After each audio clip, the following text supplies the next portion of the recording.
رسول النبی الامین المکین الحنین الرؤوف الرحیم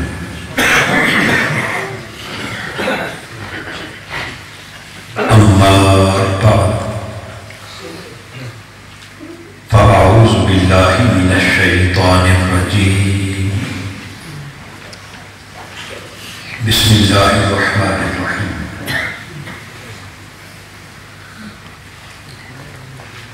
وَسَيُجَنَّبُهَا الْأَتْقَى الَّذِي يُؤْتِي مَالَهُ يَتَزَكَّى وَمَا لِأَحَدٍ عِندَهُ مِن نِعْمَةٍ تُجْزَى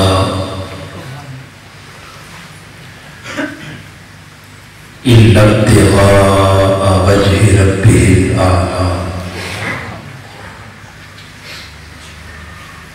وَلَسَوْفَ يَرْضَى صدق اللہ مولانا العظیم۔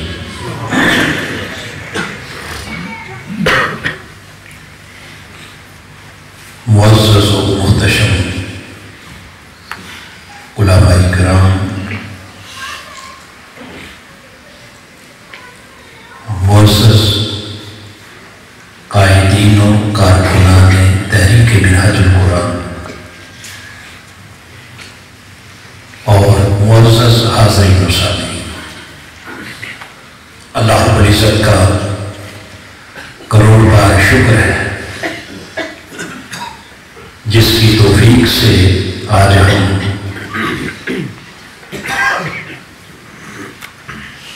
سلسلہ وار اس عظیم و شان ماہانہ درس عرفان القرآن کی نہایت ہی مقدس بابرکت اور پاکیزہ مجلس کے حاضر ہیں۔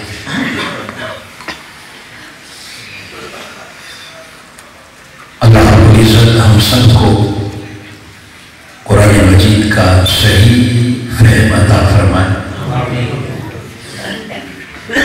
اور قرآنی تعلیمات پر عمل پیرا ہو کر دنیا و آخرت میں کامیابی اور کامرانی سے ہمکنار فرمائے۔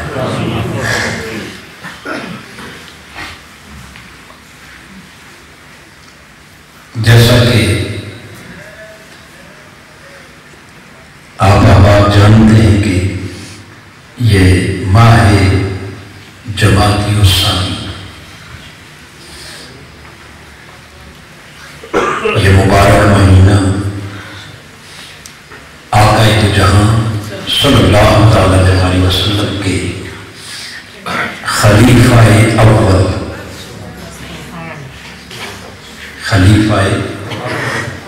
اول امیر المؤمنین امام المتقین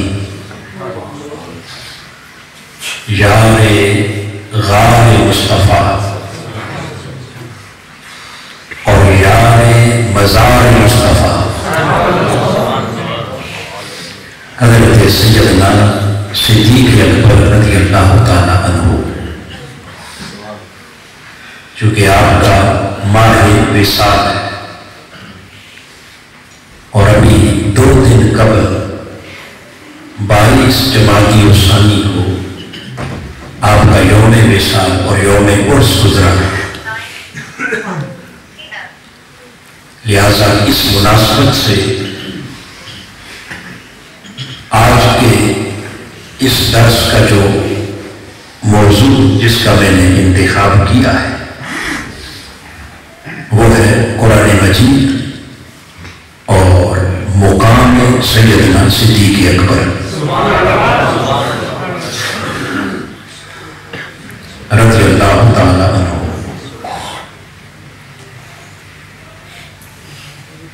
تاکہ قرآن کا پیغام بھی ہو اور اس پیغام قرآن میں یار غار مصطفیٰ کا ذکر بھی ہو۔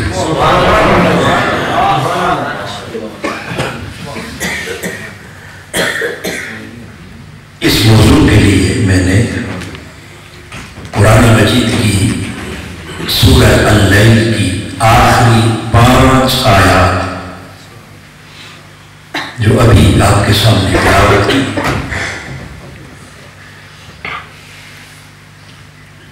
حضرت سیدنا عبداللہ ابن عباس رضی اللہ تعالیٰ عنہ جو پہلے مفسر قرآن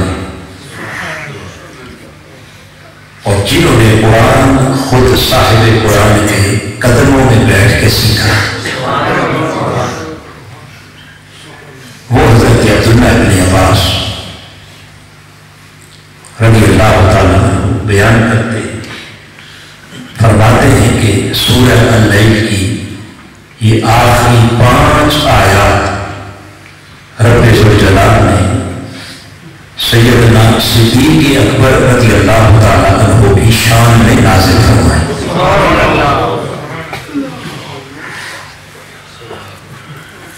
ویسے تو قرآن مجید کی بہت سی آیات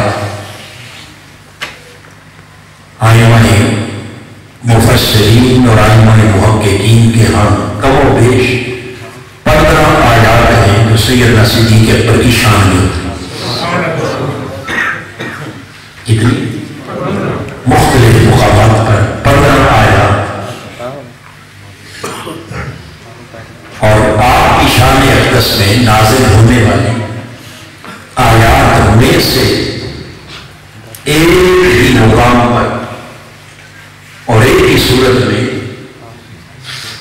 ایک ہی موقع پر خالق کائنات نے یہ 5 آیات نازل فرمائی۔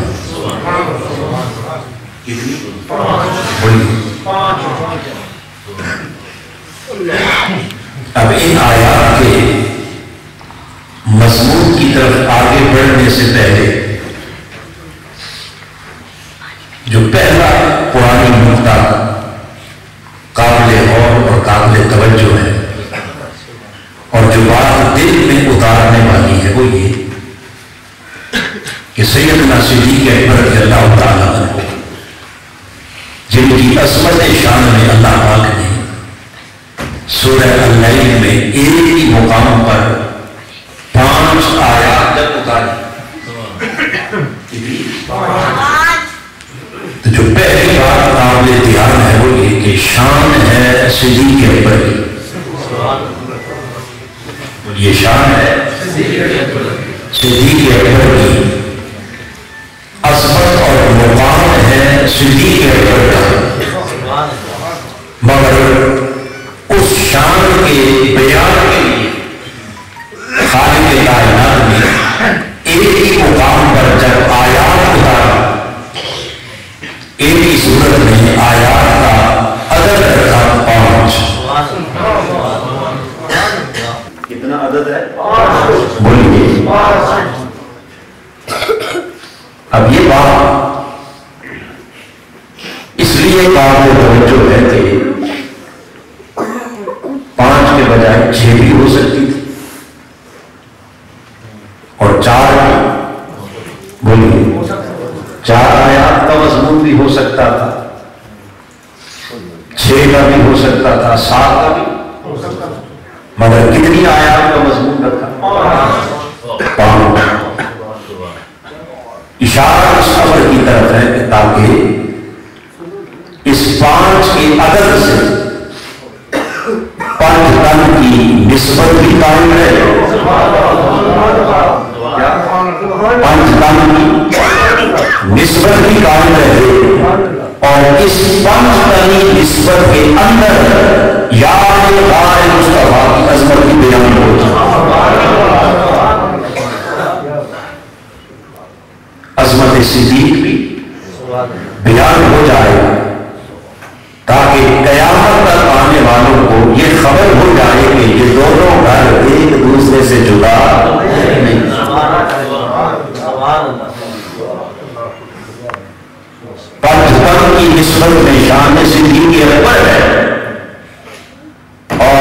نسبت صدیقی میں شان پن لمبا.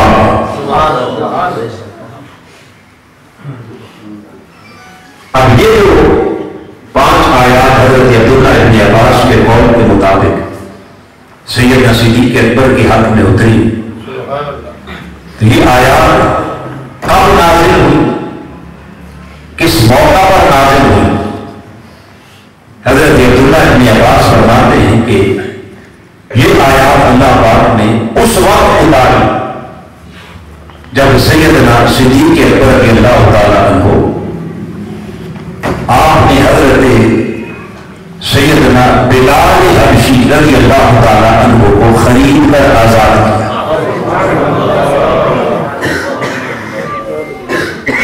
جب بلال کو خرید کر، کون؟ بلال حبشی،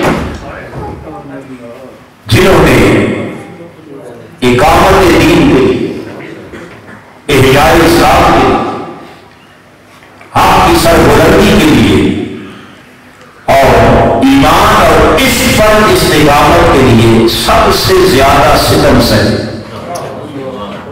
آپ کی راہ میں سب سے زیادہ تکلیفیں اٹھائیں، دکھ سہے، جن کا ظالم سردار انہیں کبھی گرم ریت پر گھسیٹتا، کبھی ان کے سینے پر پتھر کی بھاری سے رکھتا،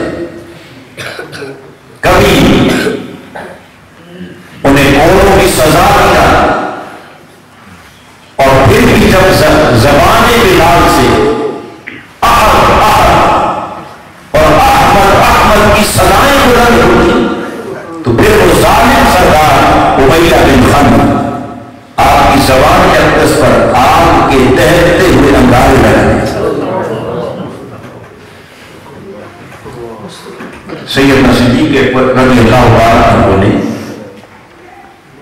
ایک روز جب سیدنا بلال حبشی رضی اللہ تعالیٰ عنہ کا یہ حال دیکھا، اتنی سخت اذیت، ظلم اور ستم کے پہاڑ ٹوٹ رہے، یہ دیکھ کر سیدنا صدیق اکبر رضی اللہ تعالیٰ عنہ نے آقا جہاں صلی اللہ تعالیٰ علیہ وسلم کی بارگاہ میں جا کے عرض کی، یا رسول اللہ، آپ کا عاشق اور آپ کا وفادار غلام بلال حبشی جو آپ کے دین کی خاطر تکلیفیں اٹھا رہا ہے، ظلم سہ رہا ہے، اور اس کا ظالم سردار اس پر ظلم کے پہاڑ توڑ رہا.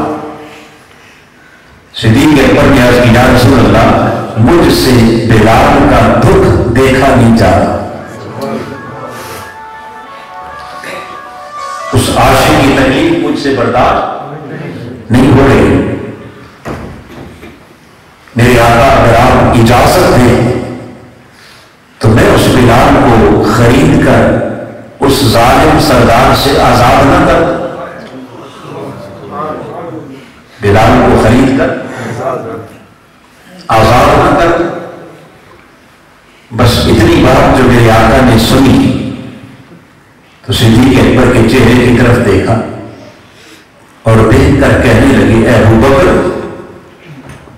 اگر تم نے بلال کو خریدنے کا ارادہ کر لیا ہے تو میرا حکم یہ ہے کہ بلال کو اکیلے نہ خریدنا، بلال کو اکیلے تنہا نہ خریدنا، بلکہ بلال کی خریداری میں میرا حصہ بھی شامل کر دو. بلال کو خریدنے میں میرا حصہ کون کیا رہے گا؟ تاجدار کائنات بلال، تیری قسمت پر قربان،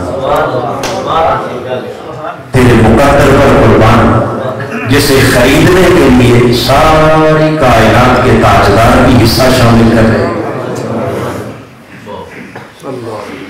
حضور نے فرما تو دیا مگر آگے صدیق بھی تو عاشق، ابو بکر سے بڑا عاشق کون ہو سکتا؟ عاشق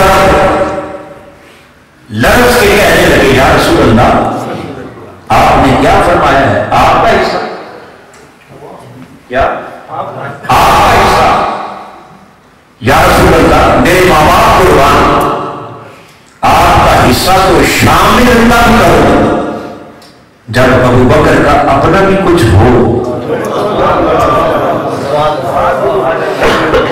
آپ کا حصہ کو شامل نہ کرو جب ابو بکر کا اپنا بھی کچھ ہو میرا اپنا کچھ ہو تو تیرا آپ کا حصہ بھی شامل کیا جائے صدیق اکبر نے یہاں آقا کی بارگاہ میں بڑے ادب اور محبت بڑے رہتے ہیں جو دو جملے عرض کیے بڑے قابل غور ہیں عرض یا رسول اللہ ما انا و مالی الا کا یا رسول اللہ میرے آقا میرے ماں باپ قربان میں بھی آپ کا میرا مال بھی آپ کا ابو بکر کی جان کے مالک کی حضور آپ اور ابو بکر کے مال کے مالک کی تو جب ہے ہی سب کچھ آپ کا تو آپ کا حصہ کا شامل کرنا آپ کا بس یہ بات سن کر میرے آقا مسکرا دی اور مسکرا کے کہنے لگے ابو بکر تیری زبان سے یہی جواب تو سننا چاہتا بلکہ تیری زبان سے یہ جواب قیامت تک کائنات انسانی کو سنانا چاہتا اور دنیا کو صدیق تیری وفات دکھانا چاہتا جب عاشق کہا میں بھی آپ کا اور میرا مال بھی بولیے آقا علیہ السلام مسکرا دیے فرمایا ابو بکر جاؤ پھر بلال کو خرید لو بلال کو اب سیدنا صدیق اکبر رضی اللہ تعالیٰ عنہ جب بلال حبشی کو خریدنے چلے اپنے گھر سے جو مال و متاع تھا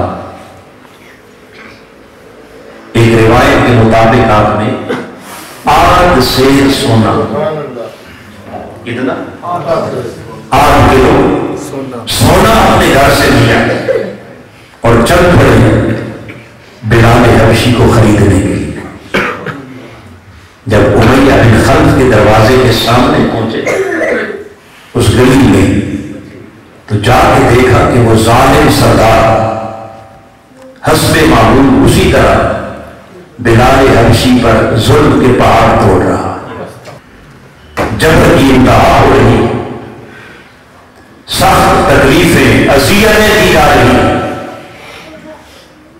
کبھی ریت پر گھسیٹتا ہے کبھی گھوڑے بنواتا ہے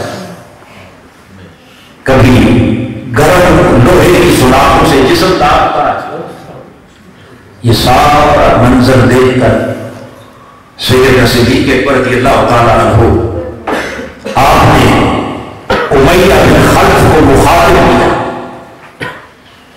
اور اس ظالم سردار کی آنکھوں میں آنکھیں ڈال کر صدیق اکبر نے فرمایا امیہ اس غریب غلام پر اس قدر ظلم کیوں کر رہے ہیں اس قدر جبر و ستم کیوں کر رہے ہیں اگر یہ غلام تجھے پسند نہیں اور یہ غلام تیری مرضی کا نہیں تو اس غلام کو بھیجنا اس غلام کو بھیج دے اور اسے بھیج کر کوئی اپنی مرضی کا غلام خرید کے لے اپنا من پسند غلام رکھ لے مگر اس غریب بندہ خدا پر ظلم تو نہ کر اتنا جبر تو نہ کر یہ بات جب صدیق اکبر کی زبان سے امیہ بن خلف نے سنی تو صدیق اکبر کے چہرے کی طرف دیکھنے لگا اور دیکھ کر بڑے مغرورانہ لہجے میں بولا کہنے لگا ابو بکر کیسی بات کر رہے ہو اگر میں اس غلام کو بیچنا بھی چاہوں تو ذرا یہ بتاؤ کہ اس غلام کے لیے خریدار کہاں سے لاؤں اس غلام کے لیے ارے کون خریدے گا اس غلام کو؟ اس کا تو رنگ بھی کالا ہے، نسل بھی حبشی ہے، ہونٹ بھی موٹے، اور اب تو مارے کھا کے سر سے پاؤں کا پورا جسم زخموں سے چور چور، اور پھر گرم ریت پر گھسیٹنے کی وجہ سے پوری کمر پر آبے اور گھوڑے جن سے خون اور پیر بہ رہا ہے، اس قدر ضعیف اور کمزور ہو رہا کہ یہ اپنے قدموں پر کھڑے ہونے کے قابل بھی نہیں۔ تو بڑا بتاؤ تو صحیح کہ اس بازار میں اس جیسے غلام کو، اس غلام کو کوئی کون خریدے گا، اور کوئی خرید کر اسے کرے گا کیا؟ امیہ بن خلف نے جب یہ بات کہی تو سیدنا صدیق اکبر رضی اللہ تعالیٰ عنہ آپ نے امیہ کو مخاطب کرتے ہوئے فرمانے لگے، اے امیہ بن خلف بات کر، اگر تو اس غلام کو بیچنا چاہتا ہے کوئی خریدے گا خریدے، بلال کا خریدار میں، بلال کا خریدار میں ہوں، بتا لینا کیا ہے، ریٹ کا قیمت بتا، اپنی ڈیمانڈ مجھے بتا۔ اب امیہ بن خلف اسے یقین نہیں آ رہا تھا کہ صدیق اکبر جیسا عظیم تاجر بھلا اس ناکارہ اور ظاہرا جس کی شکل و صورت بھی نہیں اور کسی کام کا بھی نہیں، ایسے غلام کو بھلا وہ خرید کر کیا کرے گے؟ امیہ کو صدیق اکبر کی بات کا یقین نہیں آیا، مگر اس نے کہا اچھا اگر آپ نے خریدنے کے لیے کہہ دیا ہے، امیہ نے جواباً کئی گنا بڑھا کر قیمت بتا دی، کئی گنا بڑھا کر ریٹ لگا دیا۔ اب یہاں سیدنا بلال حبشی رضی اللہ تعالیٰ، ہم آپ کی قیمت کی تو بات ہی نہیں کرتے، بلال کی قیمت کی تو بولیے بات ہی نہیں، لیکن چونکہ زمانہ وہ تھا کہ جب باقاعدہ مارکیٹ میں غلاموں کی خرید و فروخت ہوتی تھی، لوگ غلاموں کو بیچتے بھی تھے اور خریدتے بھی تھے، تو جب اوپن مارکیٹ کے اندر کسی شے کی بھی خرید و فروخت ہو تو اس کا ایک مارکیٹ ریٹ ہوتا ہے، کیا ہوتا ہے؟ بولیے، اس کی مارکیٹ ویلیو ہوتی ہے۔ لہٰذا اس زمانے میں غلاموں کی بھی کئی قسمیں تھیں اور ہر قسم کے غلاموں کا ریٹ بھی الگ الگ تھا۔ اب بات بلال کی نہیں، مگر اس وقت بلال حبشی کی جو کنڈیشن، اس خاص کنڈیشن کے غلام، اس نسل کے غلام اور اس حالت میں جو غلام تھے، ان غلاموں کا جو ریٹ بنتا تھا، امیہ بن خلف نے اس سے کئی گنا بڑھا کر ریٹ لگا دیا۔ اب فطری تقاضوں کے مطابق چاہیے تو یہ تھا کہ سیدنا صدیق اکبر رضی اللہ تعالیٰ عنہ آپ کہتے کہ اس کنڈیشن کے غلام کا یہ ریٹ بنتا، بولیے یہ قیمت زیادہ ہے، مگر قربان جائیں صدیق اکبر کی نگاہ حق شناس پر اور ان کی بصیرت حقیقت شناس پر آپ نے ایک بار بھی یہ نہیں کہا کہ ریٹ زیادہ، قیمت کم کرو، ایک بار بھی بولیے قیمت کم نہیں کروائی، بلکہ جو کچھ امیہ نے مانگا تھا آپ نے خاموشی سے وہ پیسے نکالے، امیہ بن خلف کے ہاتھ پر رکھ کر اس کے حوالے کر کے کہنے لگے امیہ یہ لو اپنا مال بلال میرے حوالے کر، بلال میرے۔ صدیق اکبر نے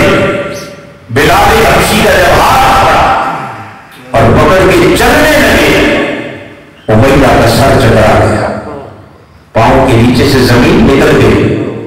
حیرت میں وہ سردار بولا ابو بکر میں تو تجھے مکہ کے بڑے زینت اور سمجھدار تاجروں میں شامل کرتا، آج تیری عقل کو کیا ہو گیا، تیری سمجھ کو کیا ہو گیا، اتنا مال اتنی دولت یہ غلام لے کے جا رہے ہو، بھلا اس غلام کو کرو گے کیا؟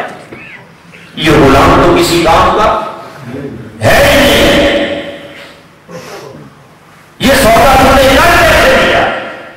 صدیق اکبر نے ہو کے امیہ کی طرف دیکھا اور کہنے لگے امیہ بن خلف آج میری سمجھ کو کچھ نہیں ہوا، لگتا ہے تیری عقل میں پردہ پڑ گیا، رب نے تجھ سے ذرا شعور چھین لیا. ارے تم کیا جانے اس غلام کی قیمت کیا ہے، اس غلام کی قیمت کیا ہے؟ آپ نے فرمایا امیہ تو اس غلام کی ظاہری شکل و صورت کو دیکھ رہا ہے، اس کے نحیف اور کمزور جسم کو دیکھ رہا ہے، اس کے زخموں سے بہتا ہوا خون اور پیٹ دیکھ رہا ہے، مگر تجھے کیا معلوم اس کمزور جسم کے اندر رب کائنات نے ایک دل رکھا ہے اور اس دل میں تاجدار کائنات کی محبت کے چراغ جل رہے ہیں، حضور کے عشق کی شمع روشن ہے. تم کیا جانے میرے مصطفیٰ کی اس عاشق کی اصل قیمت ہے، اس عاشق کی اصل قیمت تو نے تو ابھی مانگا ہی کچھ نہیں، تو نے تو ابھی مانگا ہی کچھ نہیں. جسے بڑی دولت سمجھ رہا ہے، جسے بڑی دولت سمجھ رہا ہے، ارے یہ تو اس دنیا کے چاند لگے جو تجھے دے کے جا رہا ہوں. رب کعبہ کی عزت کی قسم اگر زمین و آسمان کی ساری دولتیں مل جائیں تو میرے مصطفیٰ کی عاشق اس بلال کے ایک بال کی قیمت بھی ادا نہیں ہو سکتی.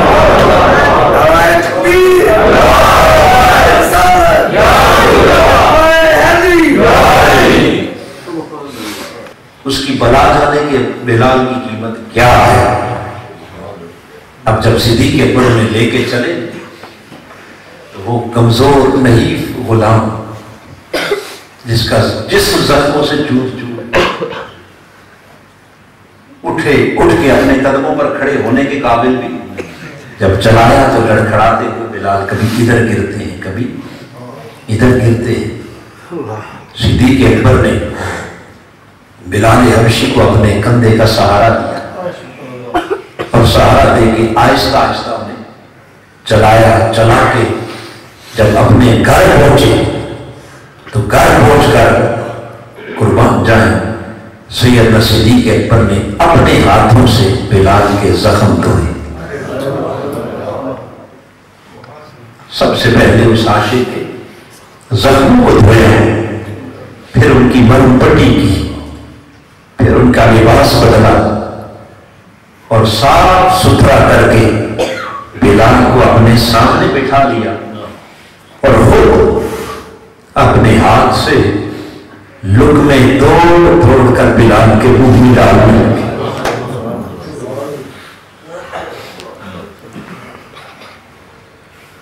جب صدیق اکبر اپنے ہاتھوں سے بلال کے منہ میں لقمے توڑ کے ڈال رہے، کائنات حیرت میں ڈوب، چشمے فلک کی حیران. آج مکہ کی وادی میں اتنا عظیم انقلاب کیسے آ گیا؟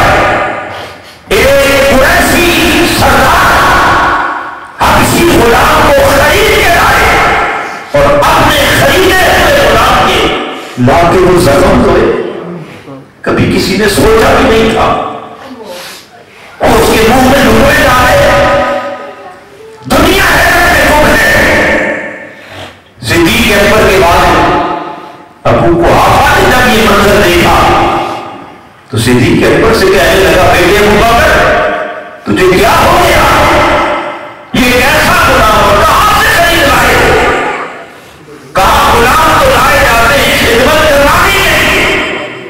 عجیب غلام خرید لایا ہے، اس کے زخم بھی خود دھو رہا، اس کے منہ میں لقمے بھی خود ڈال رہا ہے۔ اگر تم نے غلام خریدنا ہی تھا تو کسی کام کا خرید۔ یہ کیسا سودا تم نے کرتا؟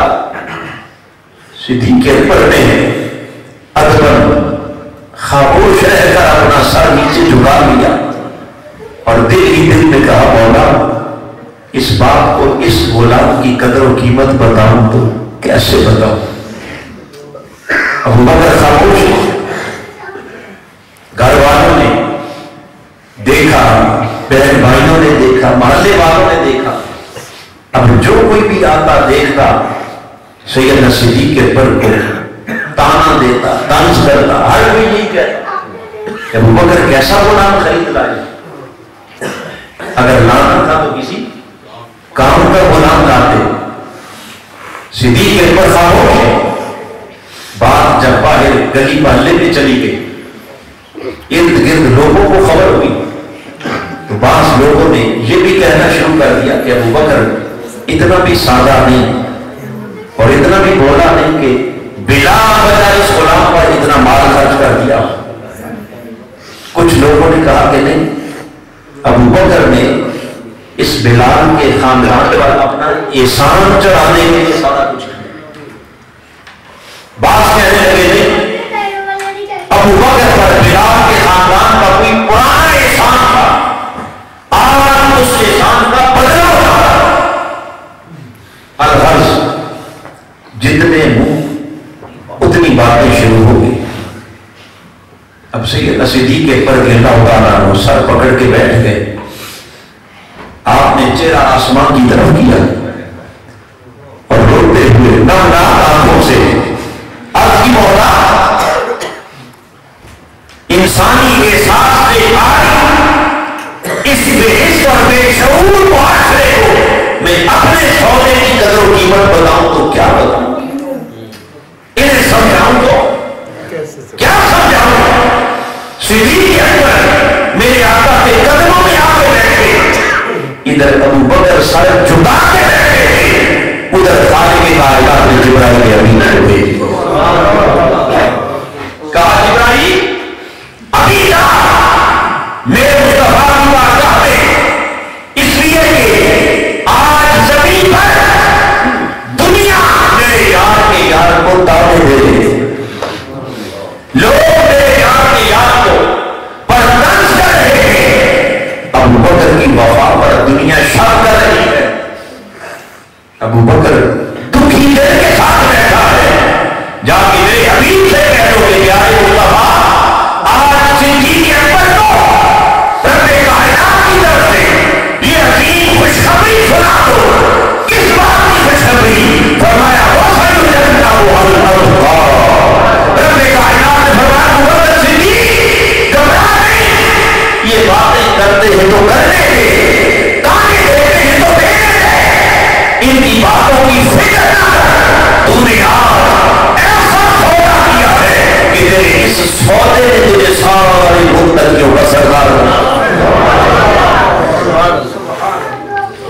رب کائنات نے فرمایا وَسَيُجَنَّبُهَا الْأَتْقَى، ان قریب ہم آتش دوزخ سے دور کر دیں گے اس سب سے بڑے متقی۔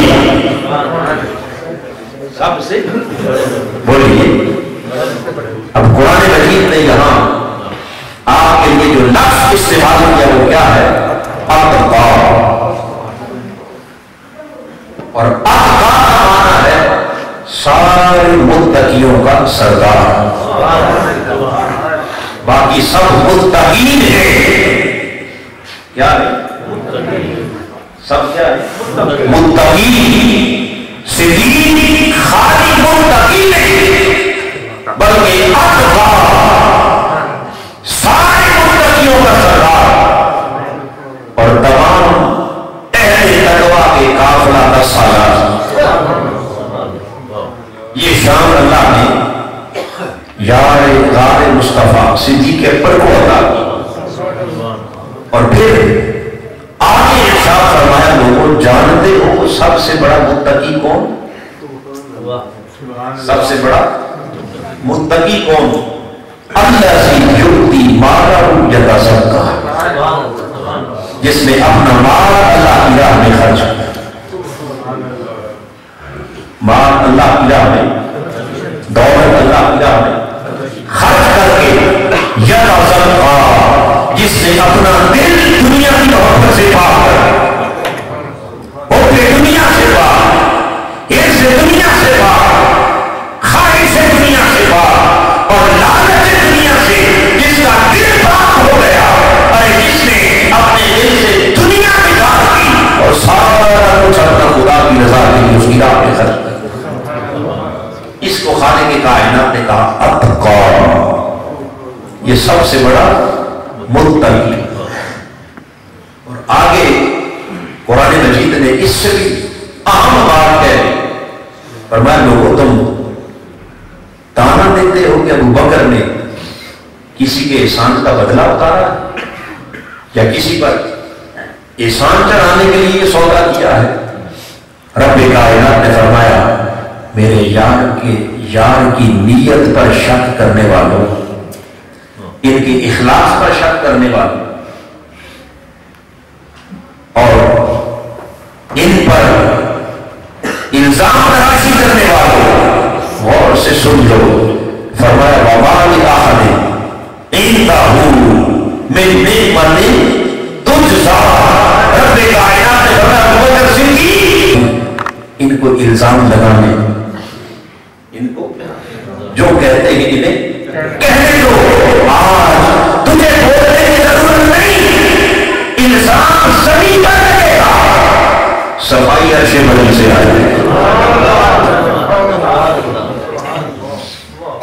الزام دنیا والے لگائیں گے، جواب ساری کائنات کا خدا دے رہا ہے، فرمایا اے ابو بکر پر کسی کا کوئی احسان نہ تھا، تجھ کا جس احسان کا ابو بکر نے بدلہ چکایا ہو، نہ احسان کا بدلہ چکانے کے لیے یہ سودا کیا، اور نہ ہی کسی پر احسان چڑھانے کے لیے سودا کیا۔ اب سوال یہ ہے کہ پھر ابو بکر نے یہ سودا کس کے لیے کیا؟ یہ سودا بولیے جب اس کے پیچھے دنیا کا کوئی مفاد باقی رہا ہی نہیں تو کس لیے کیا؟ خالق کائنات نے فرمایا آؤ اب ہم اپنے مصطفیٰ کے یار کے اخلاص کی بھی گواہی دے دیں، اس کی للہیت کی بھی گواہی دے دیں، اس کی خشیت کی بھی گواہی دے دیں، رب نے کہا ابو بکر صدیق نے جو کیا کسی اور کے لیے نہیں، صرف اپنے مولا کی رضا کے لیے، کسی دنیاوی منفعت اور مفاد کے لیے نہیں، بلکہ کس کے لیے؟ اپنے رب کی اونچا بولیے رب رضا کے لیے کیا۔ یہاں صدیق اکبر کے اخلاص کی گواہی خدا دے رہا ہے، اور پھر بات یہاں بھی ختم نہیں کی، آخری آیت کریمہ میں خالق کائنات نے حد کر دی،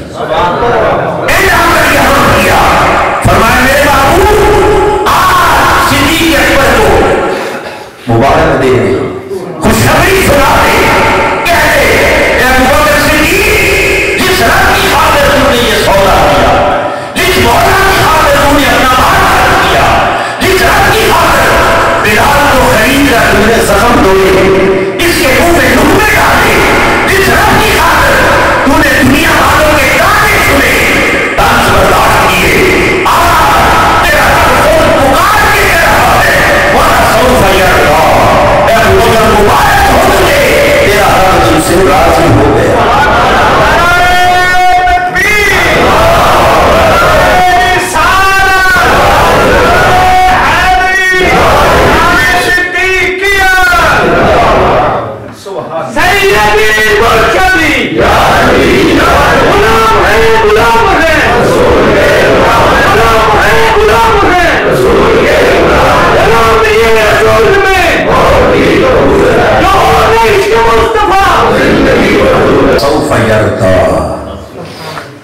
قریب وہ اس سے راضی ہو جائے،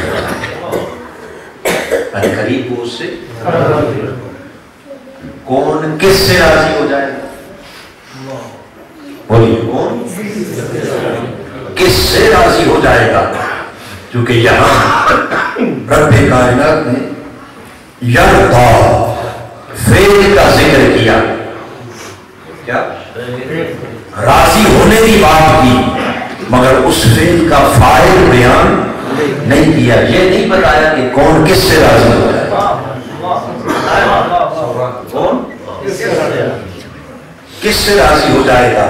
لہذا ائمہ مفسرین نے اس کی تفسیر بیان کرتے ہوئے فرمایا کہ یہاں دو امکانات ہیں فاعل کے، کتنے؟ دو۔ فعل تو ایک ہی ہے یرضا، وہ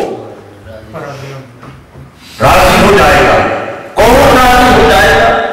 یا تو اس فعل کا فاعل خدا ہے یا اس فعل کا فاعل ابو بکر صدیق، یا فعل کا فاعل کون ہے؟ رب ہے، یا اس کا فاعل صدیق اکبر۔ اگر اس کا فاعل رب ہو تو پھر معنی یہ ہوگا وَلَسَوْفَ يَرْضَىٰ، اے ابو بکر تجھے مبارک ہو، جس رب کے لیے تم نے سب کچھ کیا تھا وہ تجھ سے راضی ہوگا۔ وہ کیا ہو گیا؟ تجھ سے۔ اور اگر اس فعل کا فاعل صدیق اکبر کی ذات ہو تو پھر معنی یہ ہوگا وَلَسَوْفَ يَرْضَىٰ، عنقریب ابو بکر اپنے خدا سے راضی ہو جائے گا۔ عنقریب ابو بکر اپنے، بولیے کس سے؟ رب سے راضی ہو جائے گا۔ اور ابو بکر کے رب سے راضی ہو جانے کا معنی یہ ہے کہ عنقریب بن جانے والا ہے، خدا خود ابو بکر کو راضی کر لے، خدا خود ابو بکر کو راضی، بولیے راضی کر لے گا۔ حاضرین محترم، ایک مقام وہ ہے جہاں خدا بندے سے کہتا ہے اے بندے یاد میں تجھ سے راضی ہو گیا، اور ایک مقام وہ ہے کہ جہاں وہ کہتا ہے میں تو راضی ہو ہی گیا، اب ذرا تو بھی بتا کہ کیا تو بھی راضی ہوا ہے یا؟ اس کو علامہ اقبال نے کہا خدا بندے سے خود پوچھے بتا تیری رضا کیا ہے۔ ارے یہ بات ایسے ہماری نہیں، صدیق اکبر نے جب غزوہ تبوک کے لیے اپنے گھر کا سارا مال حضور کے قدموں میں پیش کر دیا، حتیٰ کہ تن کے کپڑے بھی اتار کے آقا کی بارگاہ میں لے آئے، اور اپنا صدر ڈھانپنے کے لیے ایک بوریا، ایک ٹاٹ لپیٹ کر ببول کے کانٹوں سے اس کو سی کے جب حضور کی بارگاہ میں آئے، ادھر صدیق اکبر آقا کے قدموں میں ابھی آ کے بیٹھے تھے کہ اللہ نے وہاں بھی جبرائیل کو بھیج دیا، وہاں بھی جبرائیل امین آ گئے۔ اور آقا علیہ السلام نے جب جبرائیل امین کو دیکھا تو ایک روایت کے مطابق جبرائیل امین کے جسم پر بھی وہی ٹاٹ لپٹا تھا جو صدیق نے لپیٹا تھا۔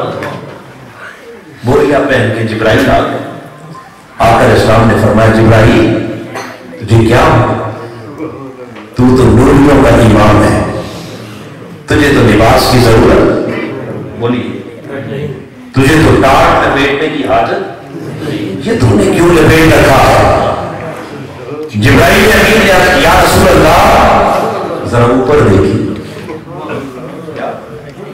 آقا نے بڑا خون کی طرف دیکھیے، آج کے ٹاٹ میں نہیں، سب ملائکہ نے یہی ٹاٹ لپیٹ رکھا ہے، اس لیے کہ صدیق اکبر کی اس حالت پر خالق کائنات کو اتنا پیار آ گیا، اس نے آسمانوں پر اعلان کر دیے، کہا فرشتوں جو تم میں سے مجھے راضی کرنا چاہتا ہے آج میرے یار کے یار والی صورت بنا۔ آج صدیق کی صورت سے رب کو پیار ہو گیا۔ جبرائیل امین میرے آقا کی بارگاہ میں آ کر عرض ہونا ہوتے ہیں یا رسول اللہ خالق کائنات نے آج ابو بکر کے لیے سلام بھیجا ہے۔ کیا بھیجا ہے؟ سلام بھیجا ہے۔